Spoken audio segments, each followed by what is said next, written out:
नमस्कार दोस्तों, बहुत बहुत स्वागत है आप सभी का एक बार फिर से। आज की बड़ी खबरें और सभी मुख्य समाचार लेकर आए हैं आप लोगों के लिए। इस वीडियो में जानेंगे दोस्तों, तेजस्वी यादव के सीएम बनने की आ गई ऐसी तारीख की बीजेपी से लेकर गोदी मीडिया तक में मचा है हड़कंप। विस्तार से आगे जानते हैं। वहीं 3 करोड़ लोगों ने अब सड़क पर उतरने की कर ली तैयारी। महाराष्ट्र में बीजेपी नेता डिप्टी सीएम फडणवीस की मुश्किलें बढ़ती हुई देखी जा सकती हैं। तो वहीं आगे विस्तार से ये बड़ी खबर भी जानेंगे कि राम मंदिर प्राण प्रतिष्ठा में अब तक नहीं मिला है राष्ट्रपति को न्योता। बीजेपी की चौतरफा हो रही है किरकिरी। इसी प्रकार की बड़ी खबरें आप तक पहले पहुंचे, इसके लिए बस आप चैनल को सब्सक्राइब कीजिएगा और घंटी के आइकन को दबाइएगा। और अगर आप भी मानते हैं कि 24 के आम चुनाव में इंडिया गठबंधन जीतेगा तो लाइक कीजिएगा वीडियो को। दोस्तों, पहली खबर आ रही है, तेजस्वी यादव के मुख्यमंत्री बनने की तारीख निकल के आ गई सामने। सूत्रों के हवाले से आ रही है अपडेट। दोस्तों, जेडीयू की दिल्ली में आज राष्ट्रीय कार्यकारिणी की बैठक हुई, जहां पे अध्यक्ष लल्लन सिंह ने इस्तीफा दिया। अब कमान सीएम नीतीश कुमार अपने हाथों में लेंगे। नीतीश कुमार जेडीयू के नए अध्यक्ष बन गए हैं। इससे पहले जेडीयू की बैठक में लल्लन सिंह ने इस्तीफा दिया। इसके साथ ही बिहार के मुख्यमंत्री नीतीश कुमार के नाम का इस पद के लिए प्रस्तावित किया गया और उन्हें इस पद पर चुना गया। नीतीश की पार्टी की कमान संभालने की अटकलें पिछले कई दिनों से लग रही थी और दोस्तों ये खबर सही भी साबित हुई है। आपको बताते चलें, 22 जनवरी को लाइव कवरेज अयोध्या से होगी या फिर पटना से। दोस्तों, आपको बता दें कि नीतीश तेजस्वी एक साथ मिलकर 22 जनवरी को ही इतना बड़ा गेम कर सकते हैं कि सारी कवरेज अयोध्या के बजाय पटना से ना होने लगे। बताते चलें, 22 जनवरी को ही अयोध्या में राम मंदिर प्राण प्रतिष्ठा है और 22 जनवरी को ही यहाँ पे बिहार में एक बड़ा खेल हो सकता है, क्योंकि सारी कवरेज उधर न मुड़ जाए। अंदर खाने तैयारी पूरी है, मंथन जारी है। वैसे खेल बहुत बड़ा है और पूरी बीजेपी इस ट्रैप में फंस सकती है। ये अपडेट निकल के आई दोस्तों। इसी के साथ अगली खबर की तरफ बढ़ते हैं। सोशल मीडिया प्लेटफॉर्म एक्स पे चर्चा तेज है। जब तक ईवीएम है बीजेपी नहीं हारने वाली है। और वहीं सोशल मीडिया यूजर्स अब मांग करने लगे हैं कि इंडिया गठबंधन को सिर्फ ईवीएम को ही मुद्दा बनाना चाहिए, क्योंकि वो कितनी ही महंगाई बेरोजगारी को मुद्दा बना दे, लेकिन आएगी तो मोदी सरकार ही। ईवीएम का साथ जो है, ईवीएम हटाओ देश बचाओ आंदोलन होना चाहिए। सोशल मीडिया यूजर्स इसे ट्रेंड करा रहे हैं और यूजर्स अपनी प्रतिक्रियाएं दे रहे हैं। कांग्रेस और कई अन्य विपक्षी दलों के नेता तो यह मांग भी करते रहे हैं कि ईवीएम से पड़ने वाले 100% वोटों में वीवीपैट की व्यवस्था की जाए। यही नहीं, वीवीपैट की इन पर्चियों को बॉक्स में ना रखा जाए, बल्कि मतदाता को दिया जाए। वह मिलान कर सके कि जिस उम्मीदवार को उसने अपना मत दिया है क्या उस तक पहुंचा है या नहीं। दोस्तों, देख सकते हैं सोशल मीडिया पे मांग तेज हो गई कि इंडिया गठबंधन को एक ही मुद्दा बनाना चाहिए, ईवीएम का। जब तक ईवीएम है तब तक बीजेपी हारने से रही और बाकी सारे मुद्दे एक तरफ। दोस्तों, आप लोगों की क्या कुछ राय है, जरूर बताइए अपनी राय भी खबर को लेकर।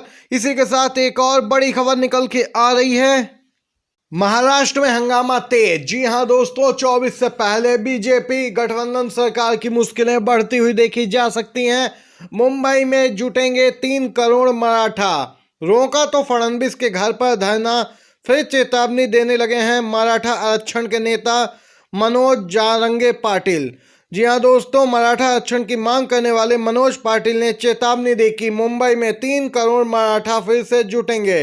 उन्होंने कहा कि यदि हमें इस बार रोका गया तो फिर आंदोलन डिप्टी सीएम देवेंद्र फडणवीस के घर के बाहर शुरू हो जाएगा। मराठा आरक्षण की मांग दिन पर दिन बढ़ती जा रही है और इसको लेकर बीजेपी और शिंदे सरकार दोस्तों एकदम से बैकफुट पे आ गए हैं। अब 3 करोड़ से ज्यादा मराठा पहुंचेंगे मुंबई। गौरतलब है, मराठा आरक्षण की मांग करने वाले आंदोलन के नेता मनोज पाटिल ने करीब 2 महीने की मोहलत महाराष्ट्र सरकार को दी थी, लेकिन अब यह मोहलत नए साल पर खत्म होने वाली है। उनका कहना है कि मराठा आरक्षण को लेकर अब तक सरकार ने कोई ठोस फैसला नहीं लिया है, ना ही बैठकें की। ऐसे में अब एक बार फिर से आंदोलन होगा। मुंबई की सड़कों पर आंदोलनकारी उतरेंगे। ये अपडेट आ रही है। अगली खबर की तरफ बढ़ते हैं।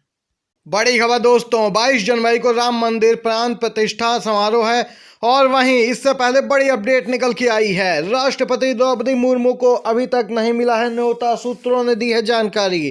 पहले राष्ट्रपति को राम मंदिर भूमि पूजन में नहीं बुलाया गया। दूसरी बार राष्ट्रपति को राम मंदिर मूर्ति प्राण प्रतिष्ठा में नहीं बुलाया गया है। पहले तो नई संसद की नींव रखते हुए भी नहीं बुलाया गया था। दूसरे को नई संसद के उद्घाटन तक में नहीं बुलाया गया। और दोस्तों, बीजेपी दावा करती है कि वो दलितों और आदिवासी लोगों को बराबरी का दर्जा देती है। सोशल मीडिया यूजर्स इस पर भी अपनी राय रख रहे हैं। ये अपडेट आ रही थी दोस्तों। इसी के साथ एक और बड़ी खबर की तरफ बढ़ते हैं। इंडिया गठबंधन में सीट शेयरिंग फॉर्मूले पर कांग्रेस जल्द दूसरे दलों के साथ करने वाली है चर्चा। अपडेट आ गई दोस्तों। अब जनवरी के पहले हफ्ते में बैठक होगी। लोकसभा चुनाव 2024 में कुछ ही वक्त रह गया है। बीजेपी का मुकाबला करने के लिए 28 विपक्षी दल एक साथ आए हैं। ये पहली बार है इतिहास में। इंडिया गठबंधन की पिछली बैठक में ममता बनर्जी ने पीएम चेहरे के तौर पर खड़गे का नाम आगे रखा था।